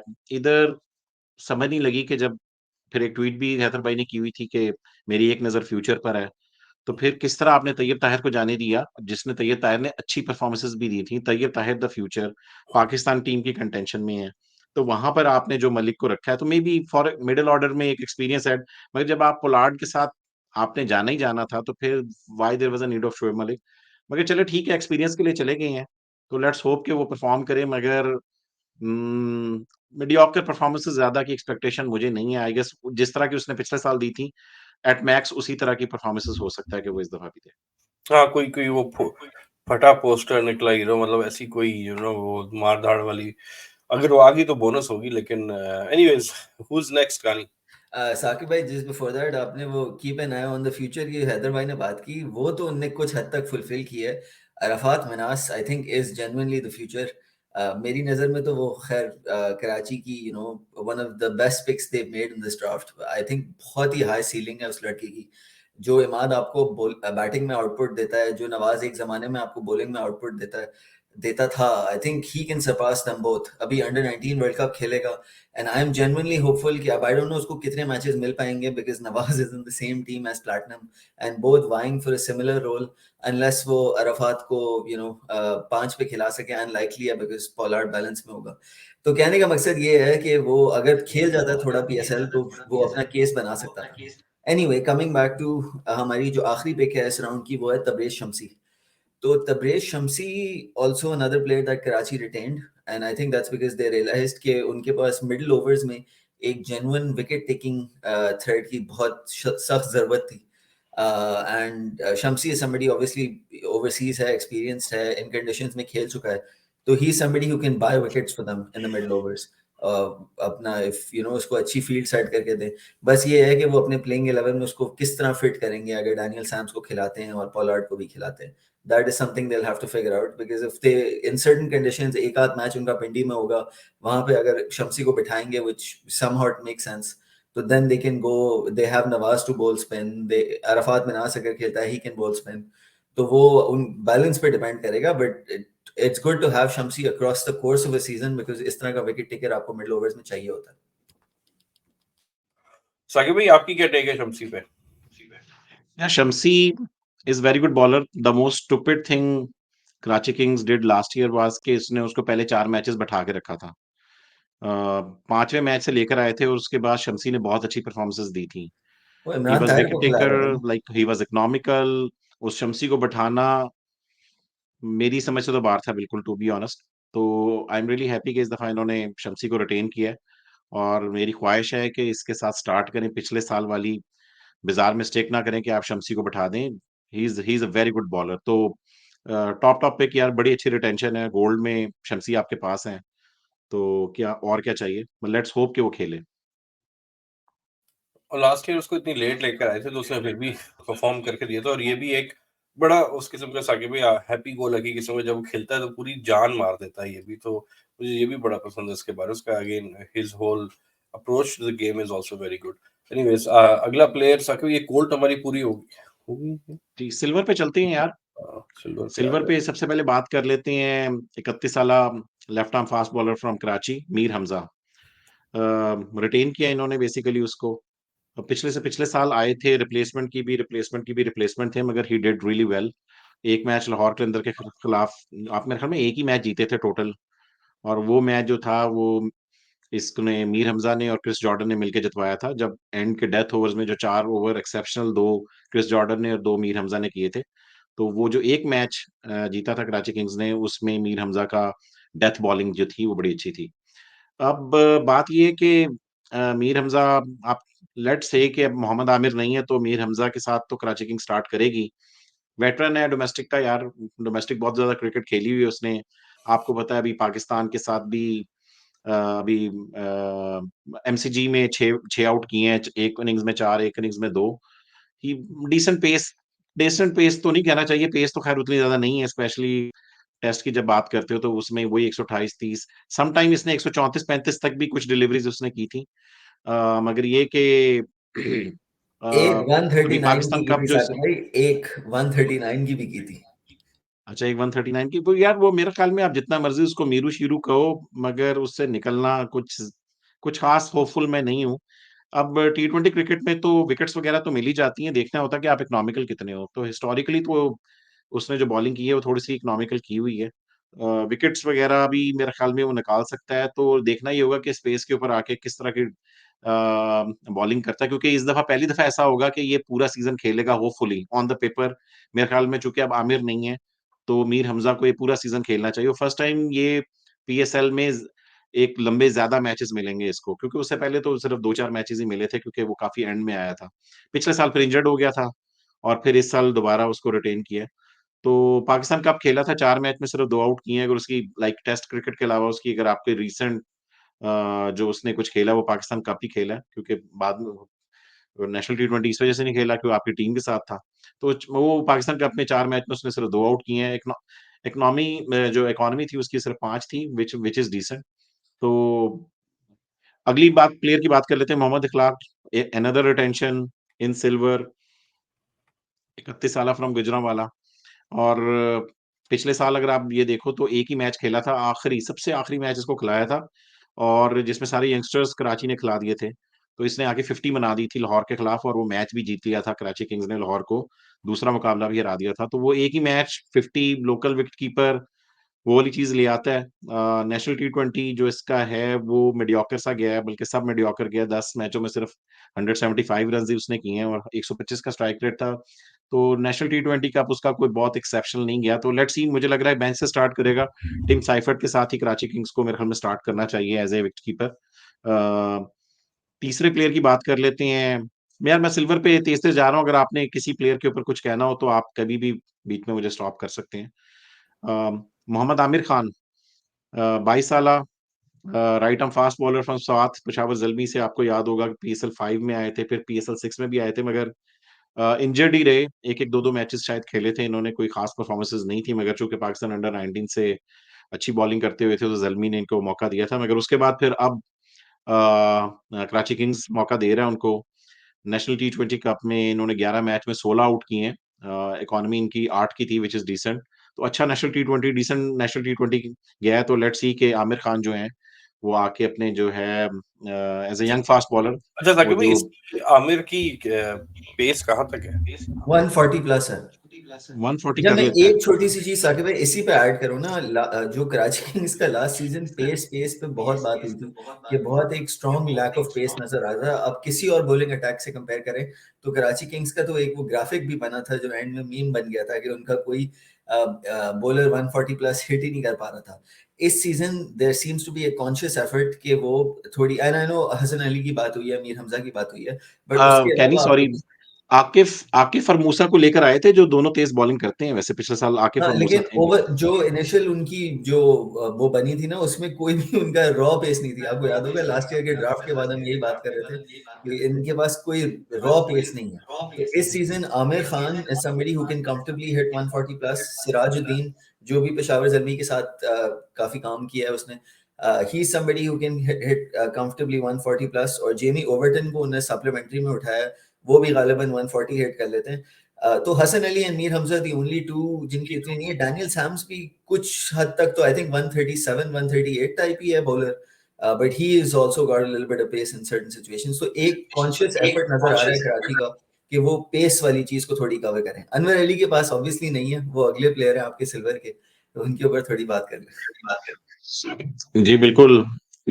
हाँ नहीं, वो जो एक बात आप फ्यूचर वाली बात कर रही हैं, उसमें वो जो प्लेयर कुछ नजर आ रहे हैं, उसमें जाहिर बात है आमिर खान और सिराजुद्दीन उसका पार्ट है। उन पे बात करते हैं आगे। वाकई अनवर अली की बात ही करना चाह रहा था। 36 year old veteran from Karachi, PSL veteran, domestic veteran, cricket he cricket, बहुत ज्यादा क्रिकेट खेली है। और एक डिलीवरी वो ऐसी कर गए नेशनल टी20 की, अपनी आखिरी एक ऐसी डिलीवरी कर गए जिसकी बेस के ऊपर वो पिक हो गए, दैट बनाना स्विंग जो उन्होंने करवाई फखर जमान को। और यार बात ये है अनवर अली की कि ठीक है, फराज के आई नो उसके अपने पॉइंट ऑफ व्यू है, मेरे अपने पॉइंट ऑफ व्यू है, और मेरे खिलाफ मैंने इसको जब भी अनवर अली को देखा है, ही इज वेरी एक्सपेंसिव। पिछले साल आई वाज सरप्राइज कि इसने मुल्तान सुल्तान से अच्छी बॉलिंग की थी थ्रू आउट द टूर्नामेंट, मगर फिर जब उसने मरवाया तो वहां पर पानी भी नहीं था। फिर अब्दुल्ला शफीक ने उस ओवर में मेरे ख्याल में कभी रिवर्स पे 6, कभी इधर 6, कभी उधर 4, वो एक ही ओवर में 20-22 रन अब्दुल्ला शफीक ने लगा शाहीन दिए वहां शाहीन से के जब भी न्यूज़ हत्थे थी। लगा था ना यार फाइनल में। किसके? फाइनल में इसको ओवर दिया था ना शाहीन शाहीन ने तो एहसानुल्लाह को मारा था, अब्दुल्ला ने। फिर शफीक ने एक ओवर में कुछ 26 अब्दुल्ला रन शफीक ने मारे। इसको मारा था सारा। नहीं, शा आखिर में जब शाहीन ने जब उसको मारा था, तो ये अच्छा, ये अब्दुल्ला शफीक के हाथ लगा था। एक अदा नहीं, एक अदा इसको भी लगाया था मेरे ख्याल में आखिरी नहीं, ओवर इसको में भी लगाया शाहीन के। बिकॉज हाँ। एहसानुल्लाह को इतनी मार पड़ गई थी कि फिर रिजवान उसको वापस नहीं लाया, तो मुझे कह फिर रहा हूँ, फिर अनवर इसको अली से इसको ओवर दे दिया था ना आखिर में। हाँ, तो फिर अनवर अली का बस ये होता है कि आपको वहां पर मरवाता है फिर जहाँ पर पानी नहीं होता, तो वहां पर पानी बिल्कुल भी नहीं था, और वो लाहौर के अंदर जिसको 140-50 रन करने चाहिए थे, जब उसामा मीर ने फंसाया हुआ था हमें, तो वहां से हम 200 रन कर गए, थैंक्स टू अनवर अली। पिछले साल इसकी जो इकोनॉमी फिर इन द एंड वो उन 2 ओवरों की वजह से हो गई, वो 10 क्रॉस कर गई बेसिकली। तो 7 मैचों में 10 तो आउट किए थे इसने पिछली पीएसएल में, मगर इसकी इकोनॉमी जो थी वो 10 प्लस हो गई, तो व्हिच वाज़ वेरी एक्सपेंसिव। मगर इसने इनिशियल कुछ मैचेस में बहुत अच्छी बॉलिंग की थी, तो क्रेडिट टू हिम। तो लेट्स सी कि इस दफ़ा मेरा ख्याल में बेंच से स्टार्ट करेंगे एज ए लाइक एक एक्सपीरियंस हेड बेंच पे रखने के लिए। हैदर भाई पर्सनल कनेक्शन, तो उन्होंने एक वेटरन मतलब कि डोमेस्टिक परफॉर्मर को रखा है अपने साथ। नेशनल टी20 भी इसका बड़ा मीडियोकर गया है, लाइक 6 मैचों में सिर्फ 5 ही आउट हैं। तो लेट्स सी के क्या करते हैं। मेरे ख्याल में बेंच से स्टार्ट करेंगे। उसके बाद चलते हैं यार अनदर फ्यूचर। मुझे पता है कि कैनी के दिल के बहुत करीब है। पहले मैं इस पे कुछ बोलूँगा और फिर कैनी भी इस पे ऐड कर सकते हैं। 19 इयर्स ओल्ड अंडर 19 के हमारे जो ऑलराउंडर है, left arm Orthodox from Multan.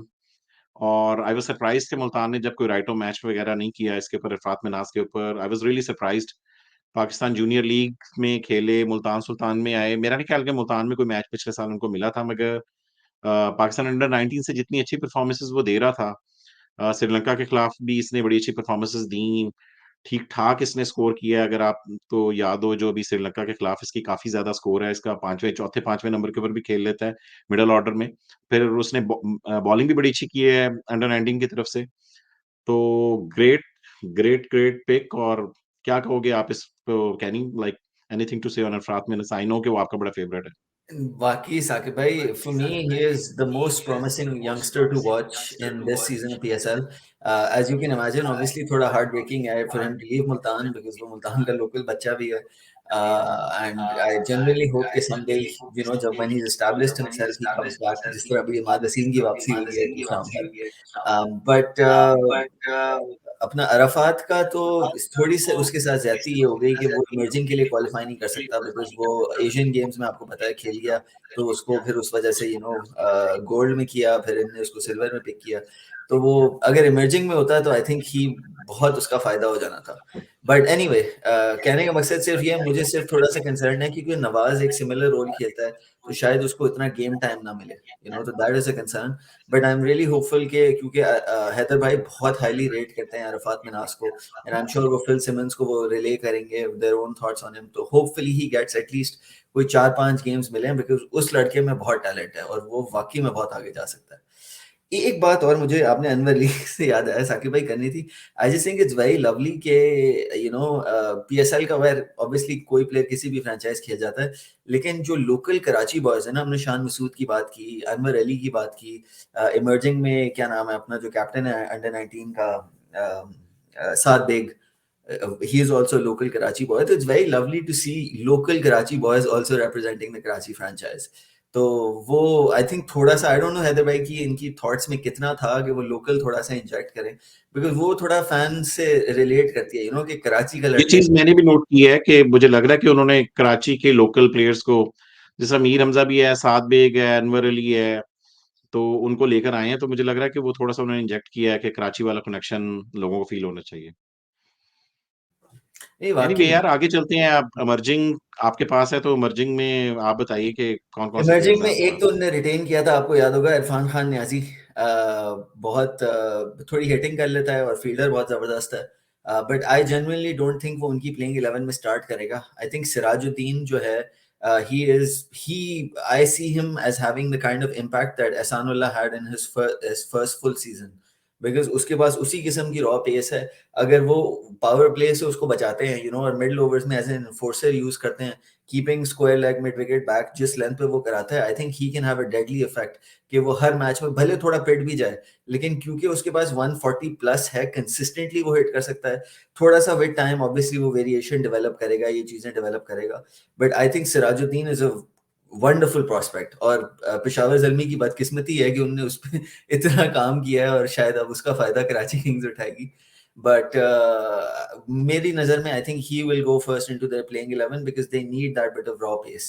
तो आमिर तो बिकॉज सिल्वर है तो वो इमर्जिंग में नहीं खेल सकता बट सिराज मेरे ख्याल में ज्यादातर गेम्स खेलेगा सिराज के बारे में और इसकी क्या 140 प्लस है ये भी कंफर्टेबली 143 144 इजीली हिट करता है एंड ही इज आपको याद है ना एहसानुल्लाह का जो फर्स्ट फुल सीजन था जब ही ब्रोक और जिस तरह उसको उनने शील्ड करके यूज किया था कि कभी कभार पावर प्ले का सेकंड लास्ट ओवर दे दिया लेकिन ज्यादातर उसको वो एक बड़े कंसर्टेड वे में यूज कर रहे थे आई थिंक इस तरह के रॉ बॉलर को बहुत जरूरी है कि Shan Masood needs to understand कि उसको किस तरह प्रोटेक्ट करना है कौन से ओवर उसको देने हैं, कितनी उसकी बॉलिंग पावर प्ले के अंदर होनी है, कितनी बाद में, कितना उसको डेथ में देना है, where you need to use, वो बहुत इंपॉर्टेंट होगा, because he is somebody who can create a lot of damage in the middle overs. This is similar to what Multan did with Dhani, आपको याद होगा जब वो इमर्जिंग था. Very similar to what Multan did with Ehsanullah last season as well. तो he is, Siraj is one to keep an eye on. जैसे सलार, मुझे लगता है कि ये कोई रिकमेंडेड पिक है मेरे ख्याल में. जब पिछले साल हैदर भाई काम कर रहे होंगे अब्दुर्रहमान भाई के साथ, तो वहां पर कहीं पर, क्योंकि बिल्कुल. उसकी सिराजुद्दीन की मेरे नहीं ख्याल कि डोमेस्टिक में कोई रिसेंटली अभी इतनी परफॉर्मेंस नहीं है, just he is recommended pick. तो सिराजुद्दीन इनके रेडार में था, तो मुझे लग रहा है कहीं ना कहीं हैदर भाई जब मुल्तान में थे तो वहां पर ये कोई अब्दुर्रहमान भाई की कोई पिक लगती है. बिल्कुल हो सकता है. एंड आई स्टिल रिमेंबर कि वो तो बेचारे की थोड़ी इंजरी इश्यूज हो गए थे, बट जब एहसानुल्लाह ने ब्रेक थ्रू किया है तो उससे लास्ट सीजन ऑफ पीएसएल से भी पहले बहुत सिराजुद्दीन के बारे में ममर्स चल रहे थे, बिकॉज हम तो तरसते हैं भाई 142 143 जो कंसिस्टेंटली हिट कर सके. बहुत से बॉलर्स ऐसे होते हैं कि एक बॉल 140 पे करते हैं, फिर पूरा ओवर 134 पे, 135 136 पे हो रहा होता है.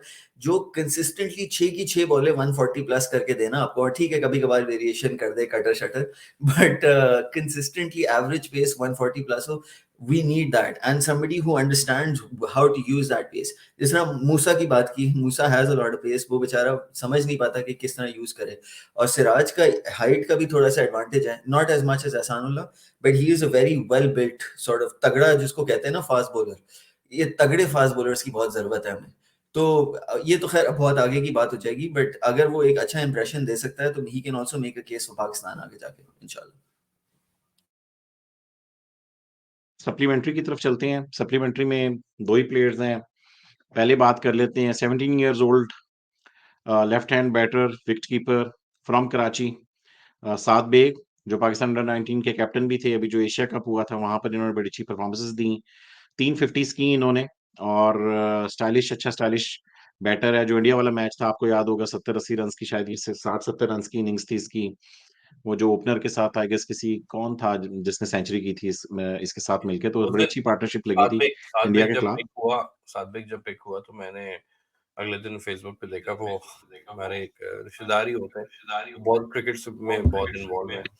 तो वो तो उनके मैंने क्रिकेट भी बहुत खेली उनके साथ, तो उनके से it made me feel really old age well.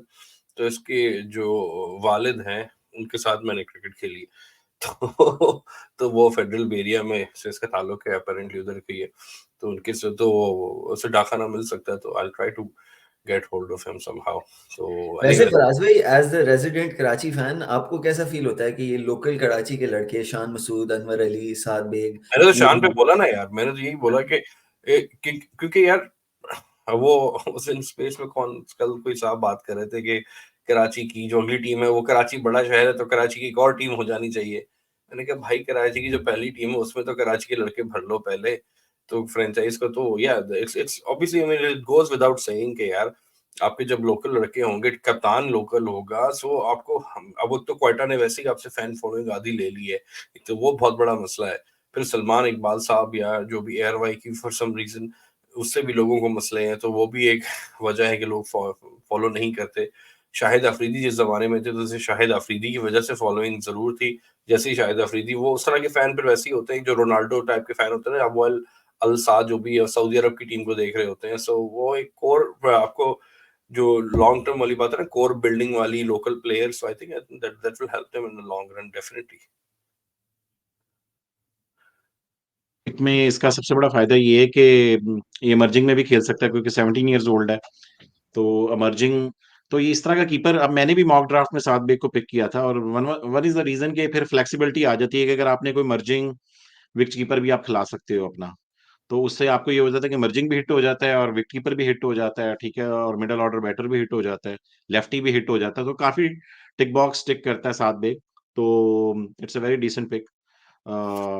इसके बाद चलते हैं last pick of the night, Jamie Overton, 29 years old bowler हैं, इंग्लैंड से, राइट हैंड फास्ट बॉलर, और एक टेस्ट भी खेला हुआ उन्होंने इंग्लैंड से, और आजकल बिग बैश भी खेल रहे हैं. और बिग बैश में जिस दिन वो अच्छी परफॉर्मेंस देते हैं, कराची किंग्स के फैन मुझे टैग करते हैं कि आपने क्रिटिसाइज किया था. यार मैंने क्रिटिसाइज उसकी इकोनॉमी पे किया था. उसकी इकोनॉमी अगर आप देखो, T20 की, तो वो 9+ है। वो जनरली एक एक्सपेंसिव बॉलर है। तो बात मैं ये कर रहा था कि आपको एक कोई एक्सपीरियंस इकोनॉमिकल बॉलर भी चाहिए होते हैं। तो कराची के पास चूँकि इकोनॉमिकल बॉलर नहीं थे, जो एक थे उन्होंने दे दिए हैं। लेट्स सी कि मीर हमज़ा कैसी बॉलिंग करते हैं, मगर जो आमिर थे उन्होंने दे दिया। तो मुझे ये था कि कुछ इकोनॉमिकल बॉलर्स भी उठाएँ, विकेट टेकर उठाएँ। अभी इस टाइम पे बिग बैश बड़ी अच्छी खेल रहा है वो, और बिग बैश का मेरे ख़्याल में one of the top 3 bowlers में चल रहा है उसका, क्योंकि उसने 8 मैचों में 13 आउट किए हुए हैं। और बैटिंग भी अच्छी कर रहा है, 140 के स्ट्राइक रेट से बैटिंग कर रहा है, तो बैटिंग में तो मुझे कोई इश्यू नहीं है, आए नीचे से आए, 2-4 छक्के मारे। मगर जो एक्सपीरियंस हेड आपको चाहिए होता है, मगर ज़ाहिर बात है सप्लीमेंट्री की पिक है, अभी तो मुझे लग भी नहीं रहा कि सीधा पहले तो बेंच पे जाएगा, और किसी केस में डैनियल सैम्स को कोई अल्लाह ना करे कोई इंजरी वगैरह हो, तो फिर शायद उस केस में, या डैनियल सैम्स की फॉर्म ना हो, तो फिर उस केस में जेमी ओवर्टन जो है वो यूज़ होगा। तो लेट्स सी कैसी पिक है, लाइक एज़ ए ऑलराउंडर। तो इस दफ़ा 2-3 चीज़ें जो हम देख रहे थे कि कराची ने किया है, उसमें ये है कि इन्होंने ऑलराउंडर्स काफ़ी उन्होंने फ़ोकस रखा ऑलराउंडर्स के ऊपर। इरफ़ात मिन्हाज को ले लो, डैनियल सैम्स को ले लो, अनवर अली को ले लो, या फिर आप इस पे आके जेमी ओवर्टन पे ले रहे हो। तो वो ज़ाहिर-सी बात है कि हर टीम की ख़्वाहिश होती है कि उसकी बैटिंग जो है वो 8 तक तो जा रही हो। तो जो भी कॉम्बिनेशन बने उसमें 8 तक बैटिंग जा रही हो, तो जेमी ओवर्टन जो है वो बॉक्स टिक करता है। तो दैट्स ऑल यार, सप्लीमेंट्री की यही पिक्स थी। तो ओवरऑल अगर स्ट्रेंथ और वीकनेस की तरफ चलते हैं, तो केनी क्या कहेंगे आप कराची किंग्स के ऊपर? What are the strength, what are the weaknesses? Acha, just on Overton, I think in a certain sense he will be more suited to Pakistani conditions than Daniel Sams will. तो initially तो मुझे भी लग रहा है Sam start करेगा, but I wouldn't be surprised आगे जाके अगर Overton beats him to a place in the playing 11, वो फिर इन्हें देखना है। मुझे जो सबसे बड़ा इशू कराची किंग्स की, अगर आप वीकनेसेस की बात करें, जो नजर आ रहा है, and again this is not to be critical of Haider भाई, मैं पहले भी कह रहा हूँ कि एक ड्राफ्ट में आप इतना बड़ा जो क्या उसको मलबा बोलते हैं कि जो सब वो हुआ हुआ है, उसको पूरा थोड़ा टाइम लगता है, मिनिमम 2 विंडोज तो चाहिए होती हैं एक रीसेट करने के लिए, एंड वो जो रिटेंशन उनको उस वक्त समझ आ रही थी कि एक लोकल इथोस हम बना सकें, इसके अराउंड टीम बनाएंगे। तो एक मेन जो चीजें उन्होंने फोकस की वो लीडरशिप के वॉइड को उन्होंने कवर किया with pics like Shan Masood, with pics like Pollard. जो टीम बैलेंस का एक इशू है मुझे कि फॉरेन शोएब प्लेयर्स मलिक भी शायद इसी वजह से रखे हुए हैं। हाँ एग्जैक्टली जो 4 इनने प्लेयर्स खिलाने हैं, because Seifert is important to play as a wicket keeper. I know आप सात बेग की बात कर रहे हैं, अखलाक की बात कर रहे हैं, but I genuinely don't think कि वो अपना उस तरह का आउटपुट दे पाएंगे, और वो टीम बैलेंस को भी बहुत इफेक्ट करता है। तो for them to figure out their best playing 11 might take at least a good maybe 3, 4, 5 games into the season, and sorry to जब say तक that sometimes is a little too season लगने का भी चांस है जब तक यस ऐसा हो। एग्जैक्टली एंड मतलब देखें वो इस पे तो आई एम श्योर फराज भाई आप भी एग्री करेंगे कि वो जितना बड़ा वो रीसेट करना चाह रहे हैं कि मतलब वो कि समथिंग इज नॉट वर्किंग, अगर आप फाइनल 4 में नहीं आ रहे हैं, आप प्लेऑफ्स में नहीं जा पा रहे हैं, और एक बड़े टॉक्सिक सी एनवायरनमेंट क्रिएट हुई हुई है, हर चीज ही अगर आपने रीशफल करनी है, तो वो एक ड्राफ्ट विंडो में तो इम्पॉसिबल है कि आप कर पाए, मुमकिन ही कोई। नहीं है। बिल्कुल, तो मैंने तो उस सेंस बोला में है, मैंने डे हाँ, 1 से बोला है। इसलिए मैं थोड़ा सा कराची को लीवे देना चाह रहा हूँ, बिकॉज वो हम आगे जाके आई नो टॉप 3 बॉटम 3 की बात करेंगे साकिब भाई। तो the writing sometimes is on the wall, but a couple of exciting prospects. Main चीज biggest positive for me कि they focused on leadership, because last season वो बड़ी एक void नजर आ रहा था, people who are willing to take ownership, willing to step up, वो एक बहुत lacking था। तो वो आएगा शान से, वो आएगा पोलार्ड से। शोएब मलिक ऑब्वियसली इस उम्र में नहीं देगा तो कब देगा। एंड फाइनली मेन चीज जो है raw pace, Sirajuddin big impact player, Amir को अगर वो खिलाते हैं, ओवर्टन को अगर फिट इन करते हैं, they have somebody like Tabraiz Shamsi now is a genuine wicket taker. Hopefully वो किसी तरह अपनी बेस्ट 11 में इनको खिला पाए, बिकॉज वो बैलेंस ढूंढना ही उनके लिए मेन चीज है। तो I think that's all I can possibly से फॉर कराची। मैं पर्सनली जो सबसे ज्यादा एक्साइटेड हूँ अराफात मिनाज के लिए हूँ, और सैडली मुझे लगता है कि वो शायद इनकी बेस्ट 11 में आते आते उसको बहुत टाइम लग जाए। तो बस इतना ही है। साकिब भाई स्ट्रेंथ वीकनेसेस करें पे शो को खत्म करेंगे, कौन करें? जी बिल्कुल। या स्ट्रेंथ की बात कर लें तो मेरे ख्याल में इनकी कैप्टेंसी जो है, इस दफा कैप्टन शान मसूद है, and that's a big strength. Like इनके पास एक अच्छे कैप्टन है। और अभी हमने जो 3 टेस्ट मैचेस देखे, उसमें भी हमने देखा है कि Shan Masood he like to lead from the front, और लाइक डायनेमिक भी है, उसकी फील्ड सेटिंग्स काफ़ी पसंद आई हमें। उसकी प्लेइंग 11 में जिस तरीके से उसने कुछ प्लेइंग 11 में कुछ बोल्ड फैसले किए, वो भी काफ़ी पसंद आया। तो कैप्टेंसी इनके पास एक प्लस है कि इस दफ़ा इनके पास अच्छे कैप्टन हैं। दूसरे इनके पास एक्सपीरियंस है, इनके पास काफ़ी एक्सपीरियंस प्लेयर्स हैं, तो एक्सपीरियंस जो चाहिए होता है वो उनके पास है। और इनकी स्ट्रेंथ में तीसरी चीज़ देखें तो ऑलराउंडर्स इन्होंने पिक किए हुए हैं कि डैनियल सैम्स है, पोलार्ड है, नवाज़ है, अरफात मिनास है, हसन अली थोड़ी बहुत बैटिंग कर लेता है, तो इनके पास ऑलराउंडर्स भी हैं, तो उनकी वो बैटिंग डीप वाला मसला इनको आएगा नहीं आइडियली। वीकनेसेस की बात करें तो ये मेरे ख्याल में मेरे पास तो एक लंबी लिस्ट है यार। सबसे पहले बात कर लेते हैं तो इनका जब भी बेंच बनाएँगे तो इनका बेंच वीक बनेगा। बेंच पे कोई अगर आप स्पेशली इस तरह के प्लेयर्स नहीं देखोगे कि जो जिस तरह इस्लामाबाद के देखोगे ना तो उसके बेंच पे काफ़ी तगड़े प्लेयर्स बैठे होंगे। लाहौर के भी कुछ बेंच के ऊपर 2-3 प्लेयर तगड़े बैठे होंगे। और टीम्स के भी आप निकालोगे तो उनके बेंच जो होता है जिस तरह क्वेटा के बेंच पे भी कुछ तगड़े प्लेयर बेंच पे बैठे होंगे। तो इनके बेंच अगर आप देखो बेंच स्ट्रेंथ थोड़ी-सी वीक लगती है। उसके बाद फिर अगर इनके middle order to finishing roles वाले पे जाओगे ना तो वहाँ पर मुझे लग रहा है कि प्रॉब्लम आ सकती है कि मलिक के साथ पोलार्ड और इरफान खान नियाज़ी लग रहा है कि ये इनकी स्टार्टिंग 11 में होंगे तीनों प्लेयर्स। तो देखना होगा कि मलिक ठीक है, डैनियल सैम नीचे से आके पावर हिटिंग वगैरह कर लेता है, मगर जो एक एक्सपीरियंस प्लेयर जो कि गेम को एंड तक लेके चले, Malik can do it but Malik की भी एक पोटेंशियल है कि वो इस स्ट्राइक रेट तक को तो लेके चला जाएगा कि 170-80 करने हैं। मगर 200-210 अगर पड़े हुए हैं, तो वहाँ पर देखना ये होगा कि सीलिंग मलिक, सीलिंग पोलार्ड और अपनी इरफान है, खान मलिक की एक अपनी लिमिटेड सीलिंग है, आप सही कह रहे हैं। वही ना, तो वो फिनिशिंग वाले रोल में जो इनके पास प्लेयर्स हैं, उसमें मुझे लग रहा है कि प्रॉब्लम इनको आ सकती है कि फिनिशिंग वाले रोल जो है, वो वहाँ पर बैटिंग में इनको प्रॉब्लम आएगी। तीसरा इनका जो एक और बड़ा मसला वो ये था कि इनके सारे बॉलर शम्सी के अलावा सारे एक्सपेंसिव हैं। आप जिसको भी देखो उसकी इकॉनमी जो है वो ठीक-ठाक हाई है। डैनियल सैम्स की देखो, जेमी ओवर्टन की देखो, हसन अली की देखो, नवाज़ की देखो, तो सारे एक्सपेंसिव बॉलर्स हैं। तो आपको और जो एक और जो इनका अगर आप देखें तो इनके पास गो टू बॉलर नहीं है। जब आपको go to fast bowler specially जब शान ने मैच जीतने के लिए उसने आपको मार पड़ रही है, अब आपको एक बॉलर के पास होता है हमेशा, जिस तरह लाहौर में मार पड़ रही है ना, तो आप चले जाओगे शाहीन अफरीदी खुद आ जाएगा, ठीक है? कि आओ मैं आता हूँ, मैं 1 ओवर कराता हूँ, वो जिसमें आके आपने विकेट लेनी होती है। इस्लामाबाद के पास जाएँगे, वो नसीम शाह के पास चला जाएगा। क्वेटा के पास जाएँगे, वो हो सकता है कि वसीम जूनियर नहीं तो आमिर के पास चले सॉरी क्वेटा आमिर के पास चला जाएगा, ठीक है? मुल्तान सुल्तान के पास उनके अब्बास अफरीदी ने अच्छी बॉलिंग की थी पिछली दफ़ा। तो इनके पास गो टू बॉलर, इनके रूकी फास्ट बॉलर्स होंगे। अब इनका भी मुल्तान के पास भी पिछले साल कोई नहीं था मगर एहसानुल्लाह और अब्बास अफरीदी आए और छा गए। अब या तो इस दफ़ा इनके आमिर खान और सिराजुद्दीन आएँ और छा जाएँ, वो एक और बात है।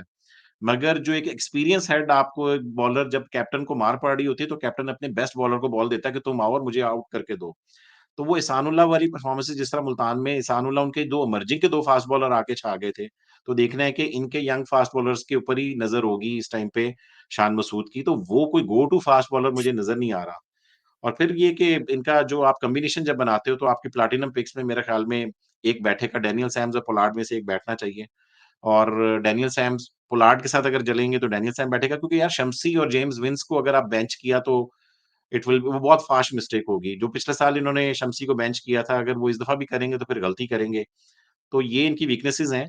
तो लेट्स होप कि कराची किंग्स जो है इस दफ़ा अच्छा खेले। और मेरा जो गुस्सा था यार वो यही था कि ये जो सारी टीम्स पकड़-पकड़ के अपने मेन प्लेयर्स जो दूसरी टीम्स को दे देती हैं ना, स्पेशली इस्लामाबाद यूनाइटेड आई इतनी थिंक लिटिल टीम ये वाला जज़्बा सँभाल के रखें हैदर भाई के लिए। ये वाला गुस्सा और ये जज़्बा सँभाल के रखें, हैदर भाई आएँगे। नहीं यार, वो गुस्सा चढ़ता है। मुझे बताएँ कि हमेशा इस्लामाबाद यूनाइटेड को सारे हीरे प्लेट में रख के दुनिया अपनी कभी कोई जाके आप लोग गैलेक्सी हिल्स दे देते हो, कभी आप जाके इमाद वसीम दे देते हो। तो एक ही टीम को आपको आप लोगों को मिलती है जीते वो अपने फिर भी हीरे नहीं गिना जवाहरात यार, देने के चले लिए। खैर है।